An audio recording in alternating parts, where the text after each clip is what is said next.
दोस्तों, आज दिल्ली के हर कोने में कोरोना दस्तक दे रहा है। किसी मोहल्ले में जाइए, किसी लोकेलिटी में जाइए, या तो आपको कोरोना का पेशेंट मिलेगा या फिर कंटेनमेंट जोन। हालात ये हो गई है कि इतने बदतर है हालात कि दिल्ली सरकार ने खुद 1 सितंबर और 16 सितंबर के बीच के आंकड़ों को लेकर दिल्ली सरकार ने खुद 33 इलाकों को हॉटस्पॉट घोषित कर दिया है। और उन 33 इलाकों में प्रेसिडेंट एस्टेट आती है, Karol Bagh, Lajpat Nagar, south extension, Rohini, model town, Shakarpur, Laxmi Nagar, IP extension, हमारे इस तरफ दिखे अगर तो शाहदरा, सीलमपुर और हमारे साथ वाला आजाद नगर। मतलब ये सारे के सारे एरिया जो हैं ये हॉटस्पॉट में आ चुके हैं, यानी कि यहाँ केसेस बहुत ज्यादा है। पर इसका मतलब ये नहीं कि केसेस यहां ज्यादा है और बाकी इलाकों में नहीं है। आप आसपास कहीं भी नजर डालिए, हर तरफ केसेस ही केसेस हैं। और पिछले 1 महीने में लगभग 900 मौतें हुई हैं इस कोरोना वायरस से। पिछले 1 महीने में लगभग 2500 नई कंटेनमेंट जोन्स बनी हैं इस कोरोना वायरस की वजह से। और पिछले 1 महीने में 1 लाख से ज्यादा कोरोना वायरस के केसेस आ गए हैं।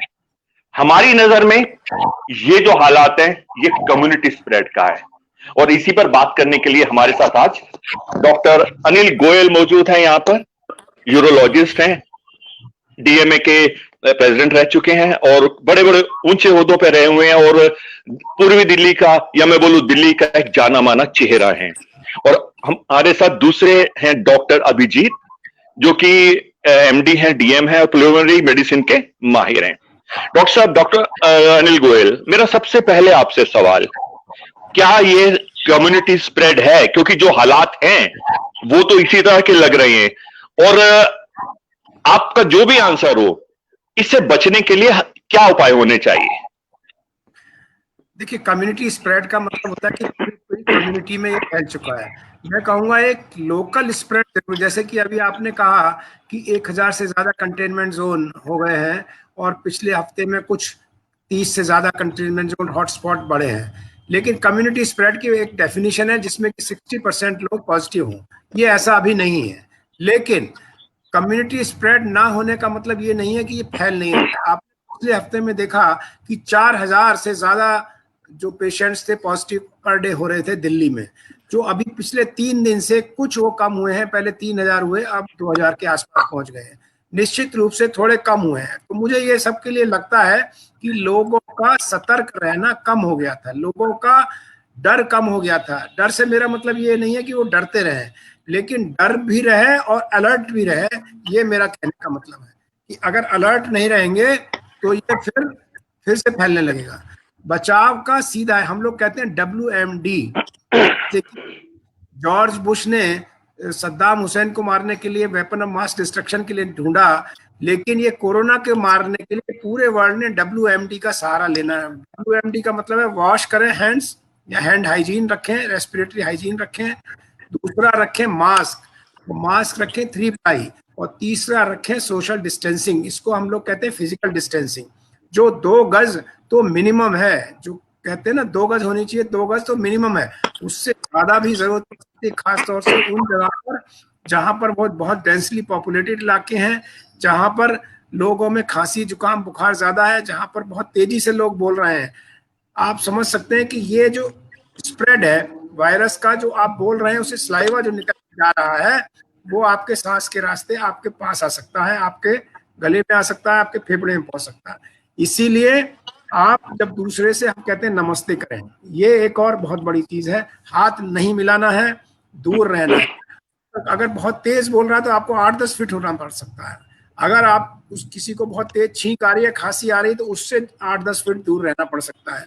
तो ये भी ऐसा नहीं है कि आप 6 फीट ही दूर रहें। दूसरा, मास्क के बारे में मैं जरूर बताना चाहता हूँ कि आप ऑर्डिनरी कपड़े का मास्क हो, लेकिन 3 लेयर्ड हो, 3 प्लाई मास्क हो, वो काफी है पब्लिक के लिए। कोई भी रेस्पिरेटरी वेल्व वाला मास्क की जरूरत नहीं है।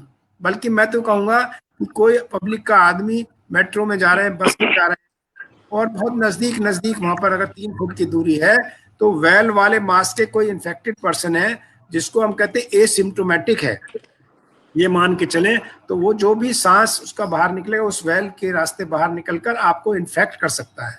तो अगर किसी वेल मास्क है तो उसको कहिए भैया इस पे रुमाल लगा लीजिए, अदरवाइज 3 प्लाई मास्क काफी है। सबसे ज्यादा इंपॉर्टेंट यही 3 चीजें बचाव के लिए, ये मेरा ऐसा मानना है जी। डॉक्टर अभिजीत, अभी डॉक्टर गोयल ने कहा कि केसेस कुछ कम हो गए हैं, हाँ, ठीक है, लेकिन जो हकीकत क्या है कि जो टेस्ट हो रहे हैं वो सारे के सारे आरटीपीसीआर होने चाहिए ज्यादा, हाँ, लेकिन हो रहे हैं रैपिड एंटीजन। हाईकोर्ट ने भी सरकार से बोला कि भी ज्यादा टेस्ट आरटीपीसीआर होने चाहिए, ठीक है, लेकिन आज भी वही हालात हैं। 11,000 अगर टेस्ट आरटीपीसीआर के हैं तो 49,000 टेस्ट जो है वो रैपिड एंटीजन के हैं, और जिसमें ये कहा जाता है कि जिसमें 40% के करीब फॉल्स नेगेटिव हो सकते हैं, फॉल्स नेगेटिव टेस्ट हो सकते हैं। तो उस केस में अगर केसेस ये हमें कम होते दिख रहे हैं तो क्या सच में केस कम हो रहे हैं या केसेस हिडन है जो हमारे सामने नहीं आ रहे? हाँ, जो मैं ये बिल्कुल आपकी बात से सहमत हूँ कि केसेस काफी हिडन है। जो रैपिड एंटीजन टेस्ट है वो कई मरीजों को डिटेक्ट नहीं कर पा रहा है, इसलिए मैं चाहता हूँ कि रैपिड एंटीजन टेस्ट के साथ अगर साथ में हम आरटीपीसीआर को भी हम बढ़ोतरी करें, ज्यादा से ज्यादा हम आरटीपीसीआर के टेस्ट को कराएं सारे मरीजों में, ताकि हमें जितना से ज्यादा केस मिले हम उनको ट्रेस कर सकें, उनको डिटेक्ट कर सकें और उनको इमीडिएटली ट्रीट कर सकें। गोरा साहब, मैं इसका जवाब थोड़ा सा दूसरी तरह से देना चाहता हूँ। बोलिए जी। Rapid antigen test diagnostic test नहीं है। रैपिड एंटीजन टेस्ट सिर्फ स्क्रीनिंग के लिए टेस्ट है, और वो जहां मास टेस्टिंग करना है आपको, वहां पर ये स्क्रीनिंग टेस्ट किया जा सकता है। लेकिन डायग्नोसिस के लिए हमारी मेडिकल टर्मिनोलॉजी में सिर्फ एक टेस्ट है, वो है आरटीपीसीआर जी। और अगर किसी का ये रैपिड एंटीजन निगेटिव है और उसको खांसी है तो आरटीपीसीआर मस्ट है। ऐसे भी हम देख रहे हैं कि रैपिड एंटीजन किया, उसका निगेटिव आया, उसको सिम्टम्स भी नहीं पूछे जा रहे हैं जहां पर भी ये टेस्ट हो रहे हैं। तो हमारी ये रिक्वेस्ट है, जहां पर भी ये टेस्ट करने वाले लोग हैं, अगर किसी को खांसी है, बुखार है, तो पहले आरटीपीसीआर ही करें। और अगर बाय द वे उन्होंने हिस्ट्री नहीं लिया है, रैपिड एंटीजन टेस्ट किया है और अगर निगेटिव आया तो पूछ ले भाई खांसी बुखार है क्या, अगर है तो आरटीपीसीआर करें, नहीं तो ये एसिम्प्टोमेटिक पॉजिटिव मरीज पब्लिक में घूमकर ये अपने फैला देंगे बीमारी। और ये ऐसा वही चीज मैं कह रहा था कि हम टेस्ट कर रहे हैं रैपिड एंटीजन, होने चाहिए आरटीपीसीआर, केसेस सामने नहीं आ रहे और सरकार ये दिखाना चाहती है कि जी केसेस कम हो रहे हैं, ऑल इज गुड, सरकार ये दिखाना चाहती है। तो मेरी नजर में कहीं ना कहीं ये गलत हो जाता है। डॉक्टर गोयल, आपसे सवाल मेरा अगला ये है कि अभी आईसीएमआर ने ये कहा सीरो सर्वे के बाद कि भाई India is for away from herd immunity. अब अगर सब कुछ खोलने का मतलब ये था कि हर्ड इम्यूनिटी हो, लोग इन्फेक्टेड हो, ठीक हो, एंटीबॉडीज बन जाए और काम हो जाए, लेकिन अगर इतने सारे केसेस होने के बाद भी, सारा बाजार मार्केट खोलने के बाद भी, अगर आईसीएमआर ये कहती है कि India is for away from herd immunity, तो इसका क्या रीजन है? देखिए, हार्ड इम्यूनिटी अगेन उसकी भी एक डेफिनेशन है। हार्ड इम्यूनिटी होने के लिए 70% लोगों को पॉजिटिव होना पड़ेगा। India can't afford that number. उसका अगर उतने नंबर हम वेट करेंगे तो बहुत सारे हमारे यहाँ लाखों लोगों की डेथ हो जाएगी। तो हार्ड इम्यूनिटी तो आप भूल जाइए। अभी हार्ड इम्यूनिटी तक आने तक अगर हम ये कहेंगे कि इसको इकोनॉमी को ना खोलें, ये भी रीजनेबल नहीं है, प्रैक्टिकल नहीं है। और उसके बीच में भी एक तो इकोनॉमिक रीजन से प्रैक्टिकल नहीं है, दूसरा मेडिकल रीजन से भी प्रैक्टिकल नहीं है। अगर हम उस तक वेट किए तो हमारे लाखों मॉर्टेलिटी हो सकती है, मॉर्बिडिटी हो सकती है। तो अभी हमारा जो हमको करना चाहिए कि जो बीमार हो रहे हैं उनका प्रॉपर, जिनको आईसीयू इलाज है आईसीयू में मिले, जिनको वार्ड में इलाज की जरूरत है वार्ड में रहे। और अगेन मैं कहूंगा prevention is better than cure. इधर क्योर है ही नहीं, इलाज ही नहीं है। जितनी भी दवाइयां हैं वो सारी दवाइयां एक्सपेरिमेंटल हैं या सपोर्टिव हैं, चाहे वो ऑक्सीजन हो या कॉर्टिसोन हो या और दवाइयां, मैं अभी नाम नहीं लेना चाहता, वो आगे डिस्कशन में आएगा। इसलिए सारी जनता जो सुन रही है, जो आप तो पूरी दिल्ली के रेजिडेंट वेलफेयर एसोसिएशंस के अध्यक्ष हैं, हजारों लोग इसके आपके माध्यम से आप पब्लिक के इतना अच्छा काम कर रहे हैं, मैं आपको भी धन्यवाद देना चाहता हूँ, बधाई देना चाहता हूँ।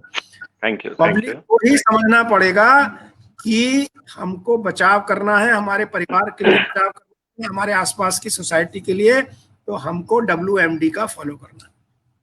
ठीक है डॉक्टर अभिजीत, सीरो सर्वे 1 में एक फिगर निकल के 0.73%। 0.73 जी पर। ठीक है, सीरो सर्वे 2 में ये कहा जा रहा है कि हर 15वां बंदा इन्फेक्टेड है। हाँ ठीक है, लेकिन जो दिल्ली सरकार के आंकड़े जो आए हैं वो बिल्कुल अलग है। बिल्कुल अलग है मतलब जी, जो भारत सरकार के आंकड़े हैं, जो दिल्ली सरकार के आंकड़े हैं, वो बिल्कुल अलग हैं। उसका क्या अलग रीजन हो सकता है? मतलब कि यह है कि कहने का मतलब है कि पहले से बहुत ज्यादा लोगों को इन्फेक्शन ऑलरेडी हो चुका है और लोगों ने टेस्ट कराया नहीं है, और जो भी एंटीजन जो टेस्ट हुआ है उसमें उन्होंने डिटेक्ट नहीं किया है, मतलब कई तरीके से अभी भी बहुत लोगों को इन्फेक्शन हुआ है जिनको पता नहीं लगा है, और उन्होंने मतलब कि बिना इलाज के ही वो उनमें आईजीजी एंटीबॉडीज डेवलप हो गई है बिना उनके, मतलब कि जिसमें कि क्योंकि एसिम्प्टोमेटिक केसेस बहुत ज्यादा हैं कोविड केसेस में, तो उनको बिना इन्फेक्शन हुआ भी बॉडी में, लेकिन कोई इनको सिम्टम्स नहीं आए और वो अपने आप हील भी हो गए, रिकवरी भी हो गए, सेल्फ लिमिटिंग रहा, और इसके कारण आईजीजी एंटीबॉडीज ज्यादा पाई गई उनमें, उनके कारण यही कारण है हमारे। एंटीबॉडीज ज्यादा पाई गई, लेकिन इसके बावजूद India is far away from herd immunity. ठीक है डॉक्टर गोयल, मेन मुद्दे पे आते हैं अब आज के, कि प्लाज्मा थेरेपी क्या है, किस हालात में दी जाती है, क्या क्या मतलब कंडीशन होती है पेशेंट की कि उसको प्लाज्मा थेरेपी दी जाए? देखिए, प्लाज्मा एक ब्लड से का प्रोडक्ट है, जो कि एक जो लोग ठीक हो जाते हैं कोविड से, उसके करीब 1 महीने बाद, जब से कोविड शुरू हुआ उसके 1 महीने बाद वो प्लाज्मा पेशेंट दे सकते हैं जो उससे कोविड से रिकवर हुए हैं। नंबर 1। दूसरा, इस प्लाज्मा का रोल क्या है और ये है क्या? प्लाज्मा थेरेपी का अभी एक्सपेरिमेंटल रोल है कोविड के ट्रीटमेंट में। एक्सपेरिमेंटल से मतलब है इसको आईसीएमआर ने अप्रूव किया है, लेकिन अभी इसको ये नहीं कहा है कि डेफिनेटली इसका फायदा है या नहीं, बट ये भी कहा है कि मॉडरेट डिजीज में जिसका ऑक्सीजन नीचे जा रहा हो उस पेशेंट को प्लाज्मा थेरेपी देने से फायदा हो सकता है। ये बहुत सारे वैज्ञानिकों ने कहा, हालांकि आईसीएमआर ने लेटेस्ट कहा कि भाई इसका बहुत ज्यादा फायदा नहीं होगा, मोर्टेलिटी कम नहीं होती। मैं भी ये कह रहा हूं कि अगर सीवियर डिजीज में इसको दिया जाएगा तो हो सकता है अल्टीमेट रिजल्ट है मोर्टेलिटी पेशेंट की कम हो, ऐसा नहीं है, ये मैंने माना। लेकिन मॉडरेट डिजीज में अगर दिया जाए तो हो सकता है वो सीवियर होने से बच जाए पेशेंट, और इस प्रकार से उसकी मोर्टेलिटी मॉर्बिडिटी कम हो। तो इंडिकेशन है मॉडरेट डिजीज हम कहते हैं जबकि छोटा छोटा निमोनिया पैच है उसमें सीटी में, और ऑक्सीजन सैचुरेशन 90-85 पर ऑक्सीजन के साथ सपोर्ट से आ रही है और 92 तक जा रही है और नहीं जा रही है, तब हम उसको प्लाज्मा दें तो फायदा हो सकता है, नंबर 1। दूसरा, प्लाज्मा थेरेपी देने के शुरुआत में इस बीमारी में विंडो ऑफ अपॉर्चुनिटी डेज बहुत कम है। अगर फर्स्ट वीक में ये इलाज दे तो इसका फायदा हो सकता है। दूसरा, मैं एक बात कहना चाहता हूं कि जो डोनर के लिए जो हम स्क्रीनिंग करते हैं, हमें जो हाई क्वालिटी प्लाज्मा देना चाहिए जिसमें कि न्यूट्रलाइजिंग एंटीबॉडीज का मात्रा ज्यादा होना चाहिए, उसकी हमारे पास बहुत सख्त कमी है। अगर वो हम दें तभी हमें इसका फायदा हमें जरूर मिलेगा। हाँ, डॉक्टर गोयल सर के बात से मैं सहमत हूँ कि इसको अगर मॉडरेट डिजीज में देना है जिनका ऑक्सीजन सैचुरेशन लेस देन 94% है और जिनका रेस्पिरेटरी रेट मोर देन 24 है, उनको अगर आप 3 से 4 दिन के अंदर में दें तो इसका बेहतर रिजल्ट रहता है।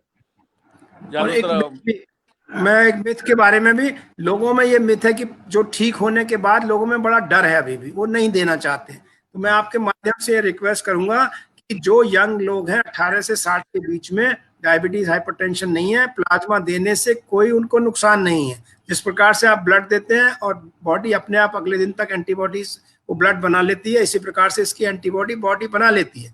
आपको ना कोई कमजोरी आती है ना कोई प्रॉब्लम है। मुझे लगता है कि अगर आपको ऊपर वाले ने मौका दिया है तो प्लाज्मा जरूर देना चाहिए। कितनी बार दे सकता है बंदा प्लाज्मा? मतलब जो रिकवर हुआ पेशेंट है, कुछ कंडीशंस के मानते हुए कितनी बार वो दे सकता है प्लाज्मा? क्या उसको कोई प्रॉब्लम इसमें है किसी तरह की भी? नहीं, नॉर्मली 2 बार तो आराम से दे सकते हैं। जैसे अच्छा, एक चीज, जी बोलिए। 1 महीने बाद अगर आप देंगे, आज उसको बुखार हुआ, आज पॉजिटिव हुआ, उसके 1 महीने बाद दे सकता है। ये भी डिपेंड करता है, जैसे डॉक्टर ने कहा कि उसकी एंटीबॉडी टाइटर टेस्ट करते हैं, आईजीजी एंटीबॉडीज, उसके अगर एडिक्वेट है या ज्यादा है तो ज्यादा फायदा हो सकता है। 1 महीने बाद फिर दे सकता है। तो इस प्रकार से 2 बार, अब नहीं तो मैक्सिमम जो है 3 बार, क्योंकि अभी इसका एक और इशू है बोरा साहब कि एंटीबॉडीज, अब ये भी पाया जा रहा है, रिसर्च आ रही है कि 4-6 महीने से ज्यादा एंटीबॉडीज नहीं रहती। वो तो यहां तक आया कि 30% ऑफ द रिकवर्ड पेशेंट में एंटीबॉडीज पाई भी नहीं गई। ये भी एक बहुत बड़ी हैरानगी की बात थी। ये भी बहुत बड़ी हैरानगी की बात थी। डॉक्टर साहब, एक चीज मैं पूछना चाहता हूं आपसे। अब जैसे कि पेशेंट है, कोरोना है, पेंडेमिक है, मतलब एक तो पेशेंट की हालत क्या होती है, एक उसके घर वालों की हालत क्या होती है इस मौके पे। मान लीजिए उसको प्लाज्मा चाहिए, और मेरे को भी कल किसी का फोन आया, आज भी मुझे 2-3 मैसेज आए हैं कि जी प्लाज्मा चाहिए हमें। अब बंदा वो प्लाज्मा ढूंढने निकलेगा कोरोना के सीजन में, तो उसकी हालत सोचिए क्या होती है। और अगर आप, मैंने उससे बोला सिंपली कि भाई दिल्ली सरकार का वो प्लाज्मा बैंक है, वहां जाके ले लो आप। तो उन्होंने कहा नहीं जी, उसमें पहले डोनर चाहिए होता है। मैंने ISBL की साइट भी चेक करी, उसमें टर्म्स एंड कंडीशंस में क्लियर लिखा हुआ है कि प्लाज्मा जो दिया जाएगा, कोपला जो दिया जाएगा, वो अगेंस्ट डोनर दिया जाएगा। अब मान लो किसी बंदे के पास डोनर नहीं है, तो क्या उसे कोपला नहीं मिलेगा? देखिए, जो आपने कहा ना, इसीलिए मैंने अभी बोला कि लोगों में जो डर है प्लाज्मा नहीं देने का, वो डर दूर होना चाहिए। पहले हमारे को डिमांड सप्लाई गैप बहुत है, कि डिमांड अभी प्लाज्मा की ज्यादा है, सप्लाई कम है। तो अभी आपने कहा ICMR का सर्वे में आया कि हर 15वां व्यक्ति कोरोना पीड़ित हुए, यही आया ना आज का न्यूज़पेपर्स में। तो ये मैं मान के चलता हूँ, ये जो बीमार है उसके परिवार में किसी के में भी 100-150 का परिवार, एक्सटेंडेड परिवार और उसी का एरिया जरूर होगा। तो मुझे लगता है कि इसमें धीरे धीरे कोरोना मिलने, प्लाज्मा मिलने में आसानी हो जाएगी। नंबर 1, उनके अपने संपर्क क्षेत्रों द्वारा धीरे धीरे, इंस्टेंट तो नहीं है। बहुत सारा, आप जैसे आपने ILBS की साइट पे गए, लेकिन बहुत सारे NGOs भी इस पर काम कर रहे हैं, हम लोग भी इस पर बहुत काम कर रहे हैं। अभी हमारे पास जैसे पूर्वी दिल्ली की करीब 18,000 लोगों की लिस्ट है। हम लोग उनसे फोन कर पूछते हैं, हमारा कन्वर्जन रेट कितना, 5% लोग भी हाँ नहीं कर रहे प्लाज्मा देने के लिए। तो इस प्रकार से जी, इस प्रकार से हम लोग भी थोड़ा सा, हो सकता है 2-3 दिन में आपको एक 200 की लिस्ट जारी करें कि ये लोग प्लाज्मा देने के इच्छुक हैं। इस प्रकार से और भी बहुत सारे लोग काम कर रहे हैं, NGOs भी कर रहे हैं। तो मुझे लगता है ये परेशानी हो सकता है आगे आने वाले 1 हफ्ते 10 दिन में थोड़ा सा कंट्रोल में आए। लेकिन वो जो आप कह रहे हैं लिस्ट जारी करनी है, वो भी सिर्फ 2 ही बार दे सकता है, उससे ज्यादा तो वो भी नहीं दे सकते हैं। अच्छा, इसमें एक चीज नहीं हो सकती, जैसे दिल्ली सरकार के पास प्लाज्मा बैंक है, दिल्ली सरकार ने टर्म्स एंड कंडीशंस लगाई हैं जी, पहले डोनर लेके आओ। क्या ऐसा नहीं हो सकता कि दिल्ली सरकार पेशेंट से अंडरटेकिंग ले ले, पेशेंट के परिवार से अंडरटेकिंग ले ले कि भाई साहब पहले आप प्लाज्मा ले लो, आप ट्रीटमेंट करवा लो, आप ठीक हो जाओ, और उसके बाद पूरी उम्मीद है भी जिस बंदे को फायदा मिला है प्लाज्मा से, उसे डोनेट करने में दिक्कत नहीं आनी चाहिए। इंस्टेड की पहले कंडीशन रख दो कि नहीं, पहले हमारे लिए डोनर लेके आओ, उनसे अंडरटेकिंग ले ली जाए कि भाई साहब आपने ठीक होते ही हमें डोनर देके जाना है। तो मुझे लगता है वो बेटर नहीं हो सकता। ये आपका विचार बड़ा अच्छा है कि, लेकिन कुछ जगह पे ILBS ने अंडरटेकिंग देकर, कुछ जगह पे कुछ पेशेंट्स को अंडरटेकिंग देकर ILBS ने प्लाज्मा भी दिया है। लेकिन अभी आप फिर दोबारा समझिए कि अभी डिमांड सप्लाई गैप ज्यादा है, क्योंकि उनके पास भी डोनर चाहिए ना। ILBS या कभी कोई भी प्लाज्मा बैंक है, उनके पास इतना सप्लाई नहीं है कि वो इस प्रकार से इसको ओपन कर दें सबके लिए। तो बेसिकली ये जब पूरा, जैसे ब्लड है, ब्लड आज आपको कह दे भाई 2 दिन बाद दे जाओ, तो क्योंकि ब्लड डोनेशन बहुत फ्रीली हो रहे हैं, अब फिर होने लगे, अब ब्लड का मात्रा मिलने लगी।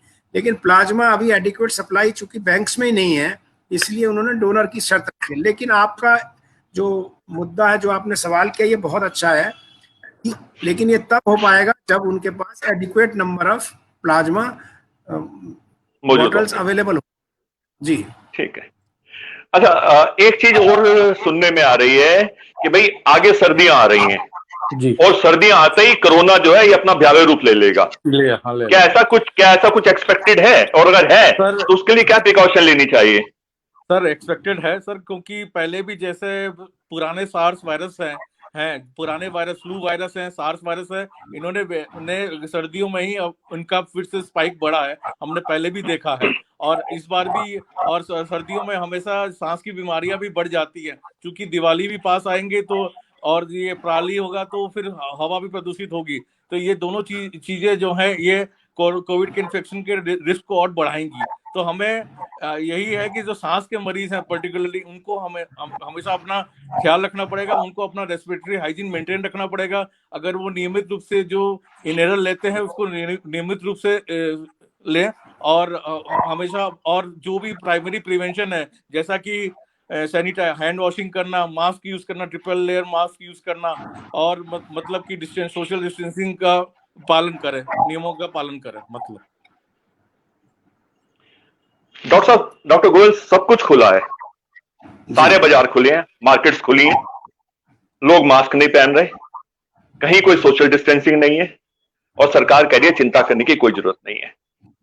क्या आपको नहीं लगता कि कहीं ना कहीं कोई ना कुछ एक्ट तो जरूर होनी चाहिए, कोई तो रिस्ट्रिक्शन होनी चाहिए, चाहे मार्केट आवर्स को बंद करो, चेंज करो, कम करो, या फिर जो मार्केट आवर्स कम करो, रात का कर्फ्यू लगाओ, कुछ भी ऐसी चीज हो जिससे कि लोगों में एक डर पैदा हो कि हाँ यार ये बहुत ज्यादा फैल रहा है। क्योंकि आज हालात ये है, जिस गली जिस मोहल्ले में जाओ चारों तरफ आपको कोरोना दिख रहा है। क्या हम इसको इसी तरह खुला छोड़ के हर्ड इम्यूनिटी में जाएं? आपने कहा जी हर्ड इम्यूनिटी पॉसिबल नहीं है, उसको आप बियर नहीं कर सकते हैं, तो फिर कहीं ना कहीं कोई रिस्ट्रिक्शन तो होनी चाहिए। आपको क्या लगता है डॉक्टर गोयल, या सब कुछ खुला छोड़ दिया जाए जैसे कि चल रहा है? देखिए, जैसे आपने कहा कि डर नहीं है, तो सबसे सरकारों का तो काम है ये, लेकिन पब्लिक का भी काम है। पहली बार हम सबको भी सोचना पड़ेगा। लेकिन जैसे आपने कहा कि जनता है, ये तो जनता अपने तरीके से चलती है, यहाँ वो नहीं चलती। नहीं, जनता अपने तरीके से चल रही है, क्योंकि जनता जी, एक मिनट, मैं पहले सरकार का रोल डिफाइन करते हैं। सरकार तरफ से जो कंटेनमेंट जोन्स बढ़ाए हैं, जहां भी 5-6 केसेस हो रहे हैं तुरंत उसको कंटेनमेंट, तो माइक्रो मैनेजमेंट की आवश्यकता है, वो कर रही है। लेकिन माइक्रो मैनेजमेंट में इन्फोर्समेंट कितना है ये नहीं है। अगर आज आप जानते हैं कि जैसे कि जो अपना एसडीएम है वो अपने इन्फोर्समेंट ग्रुप के साथ चलते हैं, तो वो इन्फोर्समेंट की जरूरत है, क्योंकि आप कब तक आप बंद करेंगे। यहाँ तो माइक्रो मैनेजमेंट और एनफोर्समेंट की ज्यादा जरूरत है रादर देन लॉकडाउन। मेरे ख्याल है आप ऐसे कह रहे हो कि लिमिटेड लॉकडाउन कर दो, 2 दिन बंद कर दो, रात का कर्फ्यू कर दो। भाई जो है सुबह 10 से लेके शाम को 8 बजे तक दुकानें खुली हैं, अगर हम टाइम कम कर दें, कुछ कहीं ना कहीं एक फियर साइकोलॉजी भी तो जानी चाहिए ना लोगों के दिमाग में। इंस्टेड कि हम ये बोले कोई चिंता की बात नहीं है, घूमो फिरो मरो, जो होगा दिख ही जाएगी, और उसके बदले अगर हम ये बोले कि हाँ कहीं ना कहीं कोई डर है, आफ्टर ऑल है तो एक पैंडेमिक ना जी। तो डर के लिए मुझे लगता है इसका इन्फोर्समेंट प्रॉपर हो, इनके चालान प्रॉपर हो, जो मास्क के बगैर है उनके चालान हो, जो फिजिकल डिस्टेंसिंग का पालन नहीं कर रहे हैं उनके लिए एनफोर्समेंट हो। तो जो आपने कहा डर पैदा करना है, तो आपने कहा कि बीमारी तो एक कोने में है और आप पूरे के पूरे उस इलाके को बंद कर रहे हैं। मैं खुद भी उसके लिए अब राजी नहीं हूं। मैं सिर्फ कहता हूं कि ये जो पब्लिक है जो गलत कर रहे हैं उनको आप रोको। उनको रोकेंगे कैसे? वो एनफोर्समेंट करने के लिए आपको चालान करना है, आपको इस बहुत ज्यादा उसकी विजिलेंस बढ़ानी है, लोगों की संख्या बढ़ाइए। आप मान लीजिए आप, मैं कृष्णा नगर के मार्केट की बात करता हूँ, वहां पर आप शाम को जाइए तो कंधे से कंधा मिला के लोग चल रहे हैं। अभी आप भैरव मंदिर प्रगति मैदान पे, तो वहां लाइन लगी हुई है पीछे तक 2 किलोमीटर, और बिल्कुल चिपक के लोग खड़े हुए हैं। तो ऐसी जगह पे हम चिन्हित कर बिल्कुल गूगल, यहाँ तो गूगल चिन्हित करें ये कि कहाँ ऐसे लोग इकट्ठे हो रहे हैं, बहुत हजारों, वहां पर इन्फोर्समेंट करें रादर देन लॉकडाउन। मुझे नहीं लगता कोई भी सरकार लॉकडाउन के फेवर में इस वक्त, और पब्लिक भी त्रस्त हो चुकी है, पब्लिक भी शायद ये नहीं चाहती, लेकिन पब्लिक को ये तो करना पड़ेगा या कराया जाए, ये मेरा मानना है। करना पड़ेगा जी, या कराया जाए। हाँ डॉक्टर साहब, 917 लोग मरे हैं 1 महीने के अंदर। जी मतलब छोटी बात नहीं है, बहुत बड़ी बात है। अगर कोई 2-4 लोग एक्सीडेंट में मर जाते हैं तो तहलका मच जाता है। यहाँ पे 917 बंदे 1 महीने में, सितंबर के महीने में मरे हैं। मेरे हिसाब से कहीं ना कहीं कोई चेक जरूर होनी चाहिए। आप क्या कहेंगे डॉक्टर अभिजीत? हाँ, बिल्कुल होना चाहिए।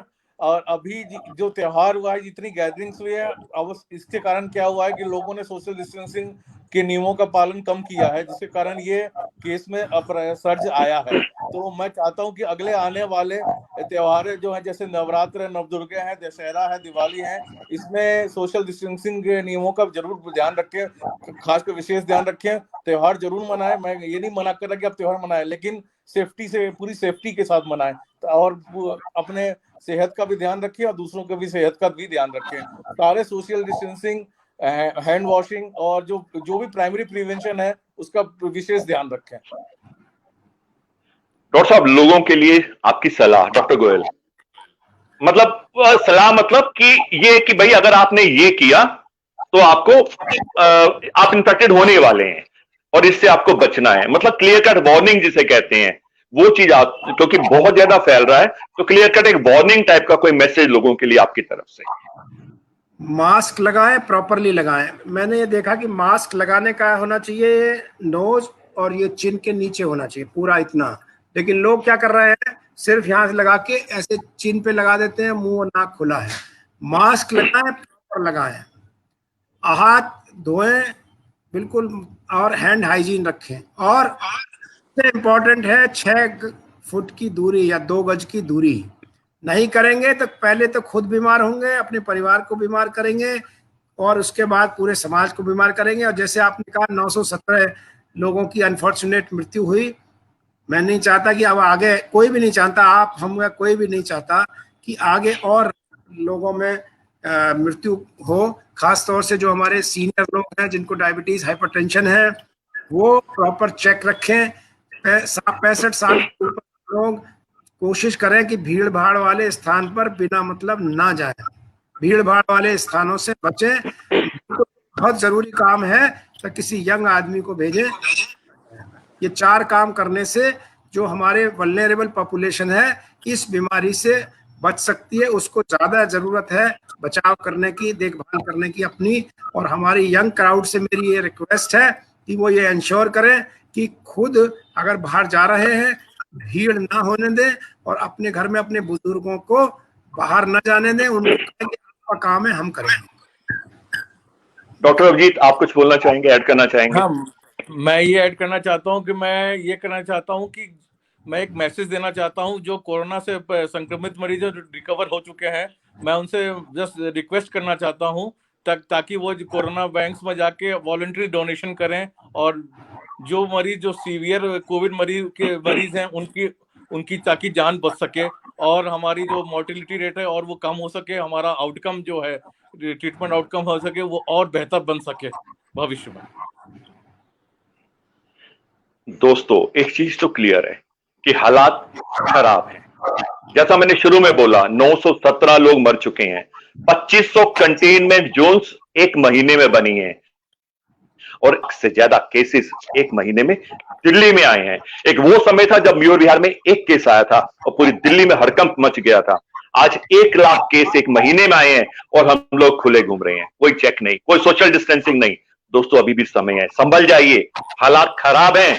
मास्क पहनिए, जैसे डॉक्टर गोयल ने कहा, मास्क पहनिए और प्रॉपर मास्क पहनिए, सोशल डिस्टेंसिंग मेंटेन कीजिए, सैनिटाइजेशन कीजिए और भीड़ भाड़ से बचिए। कोशिश कीजिए कि इमरजेंसी है तभी बाहर निकलिए, वरना घर पे रहिए, संभल के रहिए, वरना ये ना हो कि जैसे अभी प्लाज्मा की बात हो रही है, सप्लाई कम है, डिमांड ज्यादा है, तो मुश्किल हो जाएगी। इस तरह अगर सर्दियों में कहा गया कि हालात और बदतर हो सकते हैं, तो अभी भी वक्त है, समझ जाइए।